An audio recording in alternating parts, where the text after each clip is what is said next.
Chapter 14. On the Way to New House.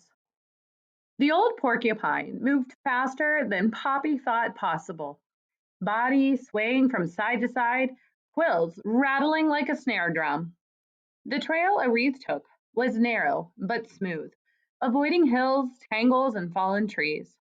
From time to time, Poppy saw other animals: weasels, a raccoon, a ferret, and once a bear. As soon as they caught sight of Arethe, they hurried away in haste. Poppy bounded along after Arethe, pausing now and again to gaze upon the endlessly enticing forest with delight and amazement. In low places, white ground mist eddied gently, while above, in the high trees, the early sun sowed gold and sparks among dark leaves.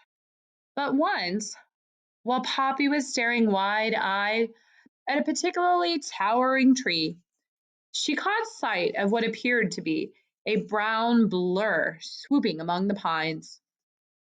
Her joy melted. "I think Mr. Ocox is following," she called to Arethe. Arethe, however, did no more than grunt and press forward. Poppy caught up with him, and from then on stayed as close as possible. But with every third step, she glanced back. Finally, she saw Mr. Ocox. He was high above, gliding through the treetops on wind-spread wings like a silent phantom.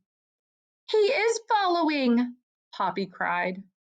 "Bug brain," Arethe mumbled. Then, no matter how much Poppy searched, her neck grew strained from so much turning and twisting, she lost sight of the owl. At last, she decided he had gone. More relaxed, she paused now and again to take in the forest views. It was a while she stopped to sniff a Scotch broom plant that Mr. Ocox, out of nowhere, made a dive at her, talons flashing. "Ocox!" Arethe bellowed. Without looking, Poppy leaped towards Arethe for protection. The porcupine, for all his bulk, whipped about and lifted his tail, prepared to strike with his quills. Mr. Ocox pulled short and, hissing venomously, flew aloft and vanished. "That was close," Poppy panted. She was trying to see where Mr. Ocox had gone. "What made you notice him?" "Poppy, if you think there's anything that's going to keep me from salt, then you don't know me." Once more, the porcupine trundled along the trail. "Arethe," Poppy panted, straining to keep up. "I'm certain Mr. Ocox wants to keep me from Newhouse. There must be something he doesn't want me to see." Arethe stopped abruptly and gave a snort. "Poppy, some creatures aren't worth trying to figure out. If they bother you, what I say, swat them with your tail." "Arethe, not every tail has quills." "You're right. I shouldn't hold yours against you." He set off again.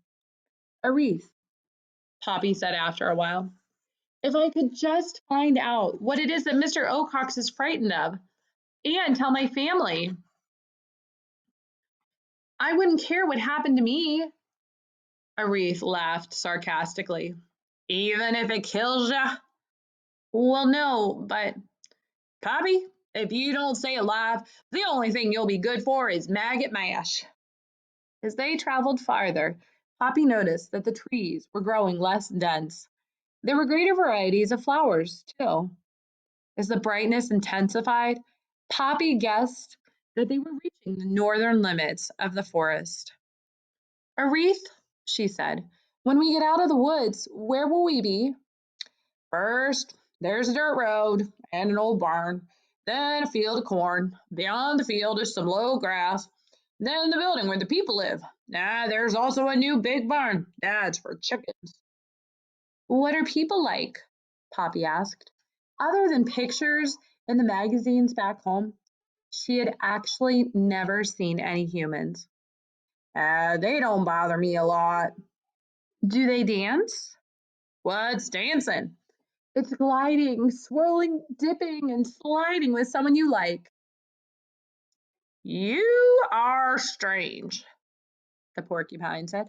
Now, don't try to distract me. On the short grass, not far from the cornfield, is a salt lick. Figured a way to get it for me yet? Aretha, I haven't even seen it, Poppy answered. It's beautiful, Poppy, Aretha murmured. Really beautiful. They had reached the edge of the northern part of Dimwood Forest. Beyond the last of the trees, Poppy saw a dirt road. Even farther was a dilapidated barn, smaller than Grey House and considerably older. It stood on the edge of the field, leaning over slightly. The field itself was full of tall stalks bearing plump and tasseled ears of corn. Tossed by a gentle breeze, row upon row rustled and whispered with heavy brightness. Aretha trotted across the dirt road. Come on, move it! The porcupine scolded once he looked back and saw Poppy on the other side. I'm checking for Mr. Ocox, Poppy called across, though since the owl's one attempt to grab her, she had not seen him. Deciding he was either gone or hiding, she darted across the dirt road and rejoined Aretha. Let's go, the porcupine cried, and plunged into the cornfield, beating his way through the stiff stalks. He paused now and again in his wake to snack on fallen corn, which lay about in great quantity. Compared with the fallow fields the mice scoured near Grey House, the profusion of food here was a marvel.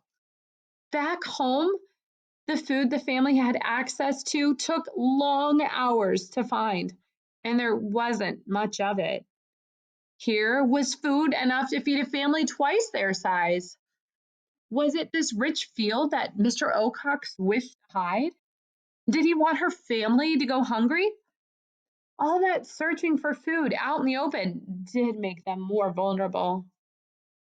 There, Aretha cried when they finally burst through the far side of the cornfield. Look! Poppy sat up. Before her was a neatly cropped grass lawn. Not far from them stood a shiny, smooth pole, as high as a cornstalk. It was capped by a large block of white salt.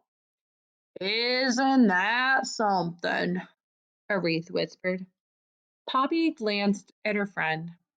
He was drooling.